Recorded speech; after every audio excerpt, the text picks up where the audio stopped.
नमस्ते नमस्ते साथीहरू। म आज पनि उपस्थित भइसकेको छु तपाईहरूको लागि सहजकर्ताको रूपमा प्रकाश कार्की। विशेष गरी टीएससी र पीएससीसँग सम्बन्धित प्रतियोगितात्मक परीक्षाको सफलतामा सघाउनको निम्ति सहायक हुने सामान्य ज्ञानसँग सम्बन्धित टिप्सहरू लिएर आएको छु र क्रमशः मैले शिक्षामूलक टिप्सहरू, त्यसैगरी बौद्धिक परीक्षणसँग सम्बन्धित टिप्सहरू, त्यसैगरी संविधान नियमसँग सम्बन्धित टिप्सहरू, सूचना तथा सञ्चार प्रविधिसँग सम्बन्धित टिप्सहरू पनि लिएर आउने जानकारी गराउन चाहन्छु। र विशेष गरी मेरो युट्युब च्यानल प्रकाश कार्की युट्युब च्यानल, जसमा स्टडी मेटेरियल प्रकाश कार्की युट्युब च्यानल रहेको छ, त्यसलाई सब्स्क्राइब गरी बेल आइकन बजाउन पनि म अनुरोध गर्दछु। र आजको टिप्सलाई म अगाडि बढाउन चाहन्छु। ल, सगरमाथाको शिखरमा राष्ट्रिय झण्डा गाडी राष्ट्रिय गान गाउने पहिलो व्यक्ति को हुन्? यसको सही उत्तर रहेको छ बाबु छिरी शेर्पा। हजुरहरूले पनि भन्दै रहनुहोस् मनमन। त्यसैगरी अर्को प्रश्न रहेको छ, राष्ट्रिय जनगणना 2068 अनुसार हाल नेपालको साक्षरता दर कति रहेको छ?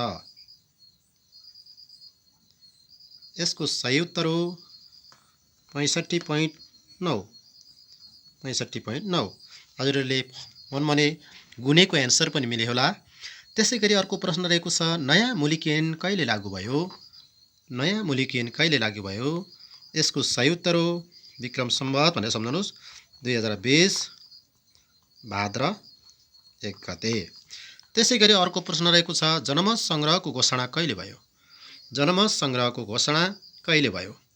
यसको सही उत्तर हो विक्रम सम्वत 2036 जेठ 10 गते। जेठ 10 गते। त्यसैगरी अर्को प्रश्न रहेको छ, नेपालको प्रामाणिक समय कहिलेदेखि लागू भयो?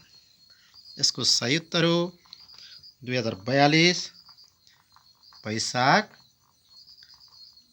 1 गते। त्यसैगरी अर्को प्रश्न रहेको छ, नेपालको राजपत्रमा कति भाग छन्? यसको सही उत्तर हो 6 भाग।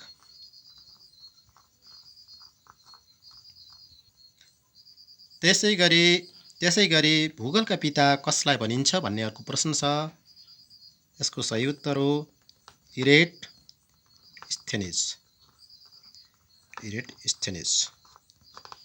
त्यसैगरी अर्को प्रश्न रहेको छ, अफ्रिका महादेशको ठुलो देश कुन हो? अफ्रिका महादेशको ठुलो देश सुडान हो। हजुरले पनि मनमने गुनेका उत्तरहरू अवश्य पनि मिलेका होलान्। यसरी अफ्रिका महादेशको ठुलो देश सुडान हो। सुडानमा शान्ति सेनाको रूपमा हाम्रा नेपाली दाजुभाइहरू पनि त्यहाँ गएको स्मरण गर्नुहोस्, त्यसले तपाईँलाई स्मरणमा सघाउ पुर्याउनेछ। त्यसैगरी अर्को प्रश्न रहेको छ, एसिया र अफ्रिका महादेशको बीचमा पर्ने सागर कुन हो? यसको सही आन्सर हो, तपाईँले पनि मनमने गुन्नुहोस्, लाल सागर। लाल सागर भनेर सम्झनु होला। त्यसैगरी अर्को प्रश्न रहेको छ, नयाँ संसार भनी चिनिने महादेश कुन हो? नयाँ संसार भनेर चिनिने महादेश हो उत्तर अमेरिका। उत्तर अमेरिका। त्यसैगरी अर्को प्रश्न रहेको छ, सबैभन्दा पछि पत्ता लगाएको महादेश कुन हो? यसको सही आन्सर हो अन्टार्कटिका है। त्यसैगरी अर्को प्रश्न रहेको छ, कुमेरु र सुमेरु महासागरलाई के नामले चिनिन्छ? कुमेरु र सुमेरु महासागरलाई चिसो पानीको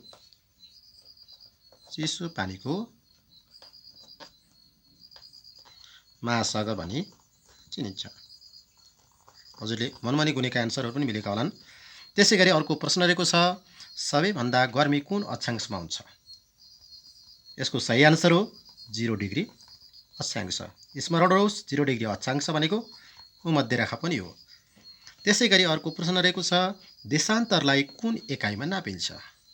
देशान्तरलाई कुन एकाइमा नापिन्छ भन्यो भने डिग्री, यसरी सम्झनको लागि डिग्री, मिनेट अनि सेकेन्ड भनेर सम्झनुहोस्। यो सिम्बलले डिग्री, यसले चाहिँ मिनेट र यसले सेकेन्ड भनेर जनाउँछ, यो पनि ख्याल गर्नु होला। जसलाई तपाईँ स्मरणको लागि डिमिसे भन्दा पनि हुन्छ, डिग्री मिनट सेकेन्ड। सूत्रात्मक तरिकाले कुनै पनि ज्ञानहरू स्मरण गर्न सकियो भने जो चिरस्थायी हुन्छ, यो पनि ख्याल गर्नुहोला। त्यसै गरी अर्को प्रश्न रहेको छ, 1 डिग्री अक्षांशमा कति किलोमिटर हुन्छ? 1 डिग्री अक्षांश भनेको 111 किमी हो। सम्झनुहोस्, 111।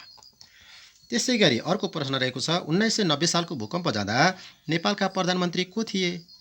भूकम्प त गइरहेको छ समय समयमा, तर सुरुवाती 1990 सालको भूकम्प विशेष भूकम्प भनेर मानिन्छ।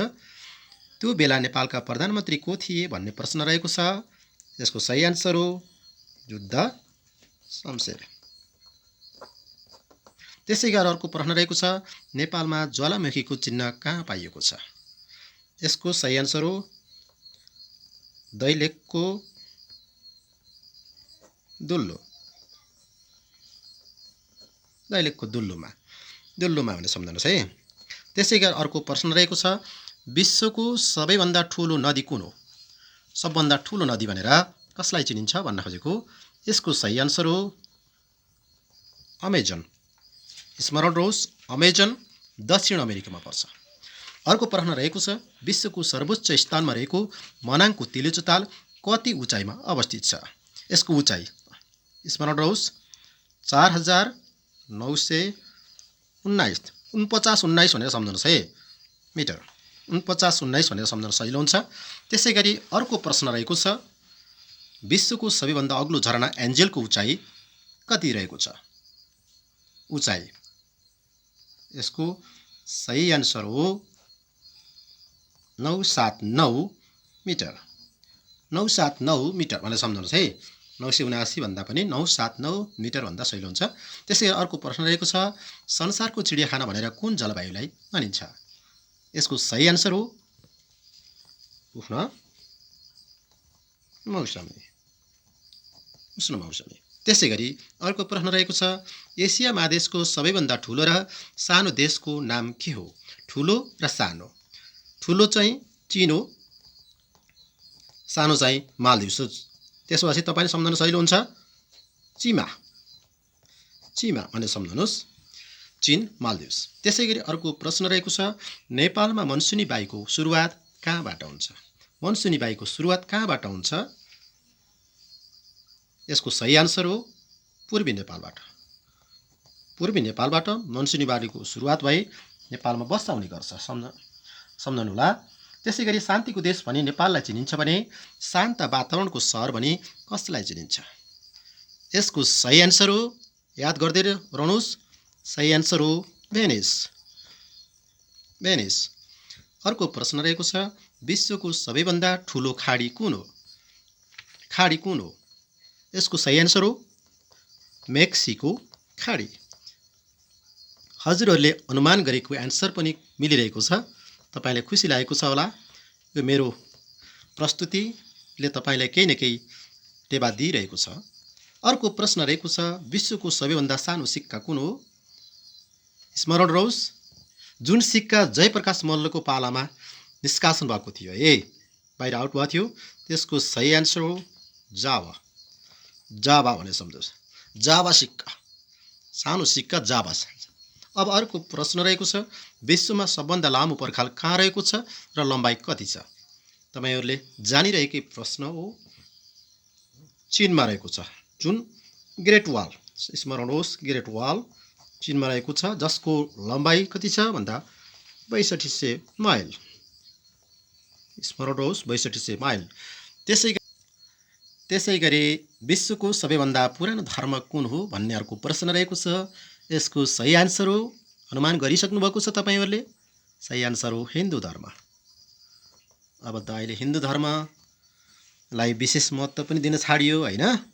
अब हेरौँ, मरुभूमिको हिरा भनेर चिनिने राष्ट्र कुन हो त? मरुभूमिको हिरा भनेर चिनिने राष्ट्र, यसको सही आन्सर हो लिबिया। हजुरहरूले स्मरण गरिरहेका, मनमनै गुनिरहेका एन्सरहरू मिलिरहेका छन्। तपाईँलाई खुसी लागिरहेको छ, आनन्द पनि भइरहेको छ। आउनुहोस्, सहकार्य गरेका छौँ हामीहरूले, हामी खुसी छौँ। अगाडि बढौँ। टिएससी र पिएससीको प्रतियोगितामा हामी अब सफल हुने बाटो खोजिरहेका छौँ। त्यसै गरी अर्को प्रश्न रहेको छ, चीन कसले पत्ता लगाएका हुन्? चीन पत्ता लगाउने व्यक्ति को हुन् भन्ने प्रश्न हो यो। Marco Polo.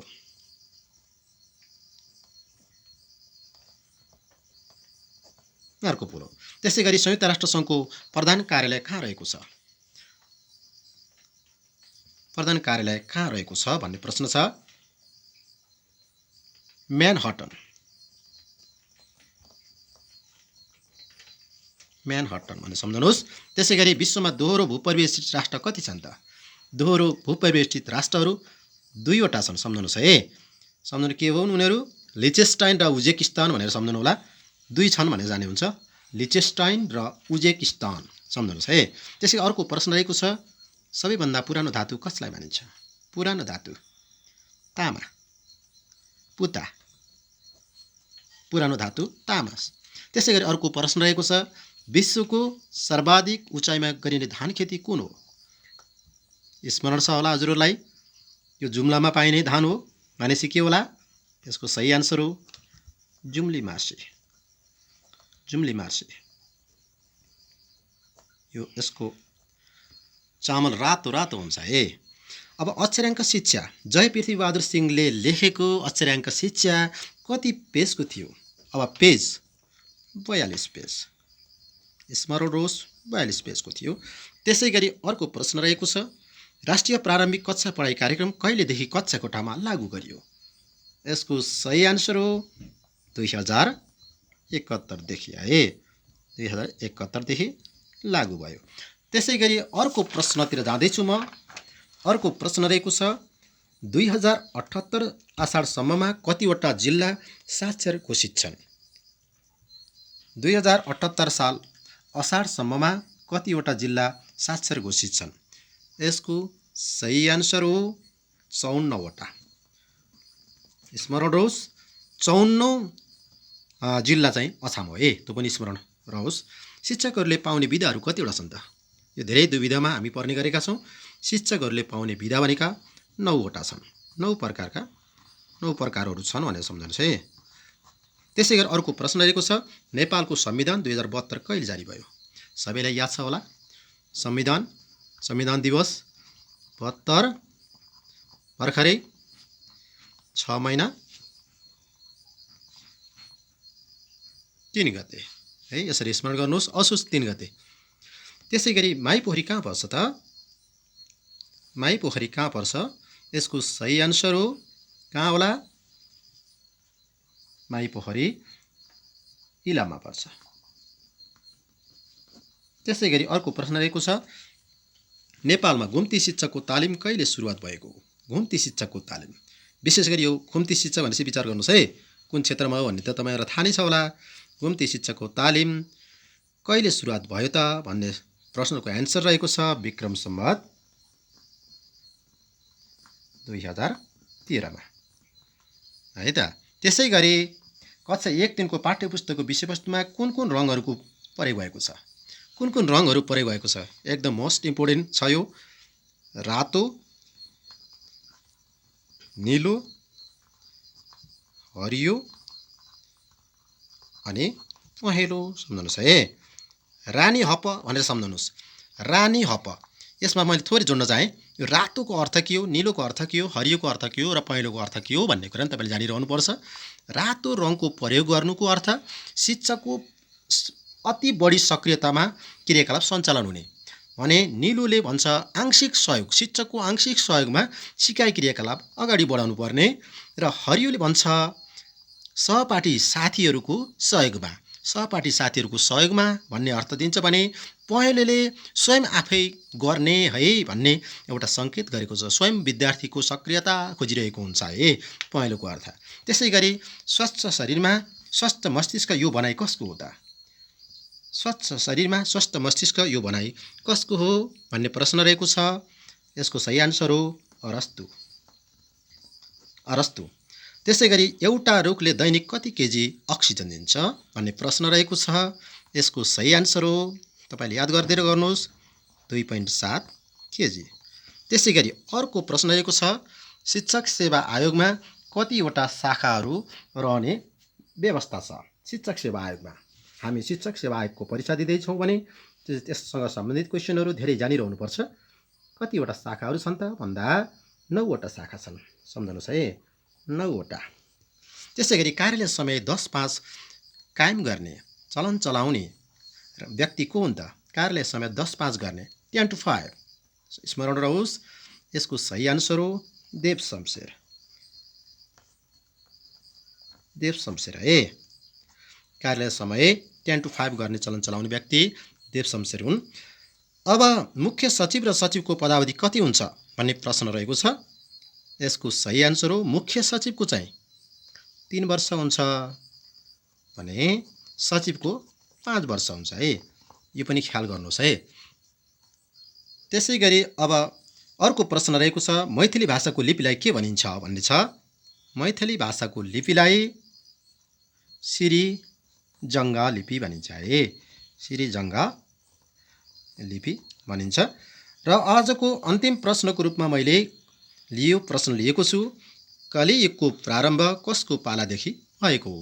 कलियुगको प्रारम्भ कसको पालादेखि भएको हो भन्ने प्रश्नको सही जवाफ रहेको छ राजा परीक्षित। राजा परीक्षित भनेर जान्नुपर्छ। परीक्षित। ल साथीहरू, यही क्रमलाई मैले निरन्तरता दिइरहनेछु।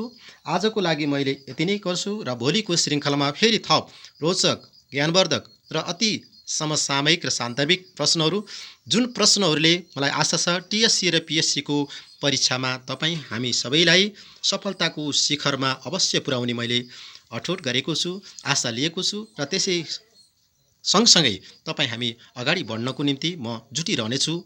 लाइक गर्नुहोला, कमेन्ट गर्नुहोला र सब्सक्राइब पनि गर्नको निम्ति अनुरोध गर्दै आजको प्रस्तुतिबाट म बिदा चाहन्छु। हस्त नमस्ते नमस्ते नमस्ते।